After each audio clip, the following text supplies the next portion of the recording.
Tervist, mina Illar Kohviinevalt ja täna on kolmapäev, 9. september, aasta on 2020 ja ilm on selline ilus. Ei saja praegust ja mõõdukalt sooja ka sügise kohta. Aga reedel on 11.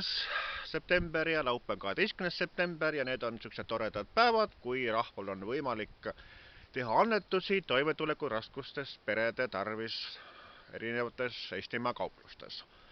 Sest 11. ja 12. septembril toimuvad Toidupanga sügisesed sellised toidukogumiskampaania päevad. Sest tegelikult on olnud niimoodi, et aastas on 2 korda toidukogumiskampaania päevi, et on olnud kevadel kuskil aprill-mai, eks ole, ja siis talve poole siis detsembris enne jõule. Aga kuna nüüd kevadel oli siis koroonaviirusega seoses eriolukord, mil jäi see kevadine toidukogumiskampaania ära, siis nüüd viidi ta üle siia sügiskuusse ja siis nüüd on siis nagu sügiskampaania nime all.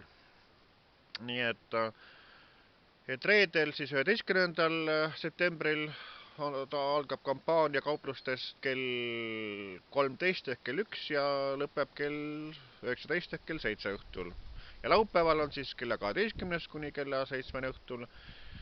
Nii et siis, kes soovib toetada selliseid toimetulekuraskusest peresid, siis külastage erinevaid Eestimaa kauplusi, kus Toidupanga vabatahtlikud on kampaaniad läbi viimas ja siis ostkem siis erinevaid toiduaineid, ütleme kas siis magusat lastele, makarone, õlisid, mida iganes, ühesõnaga, et igasugune toiduobi on teretulnud.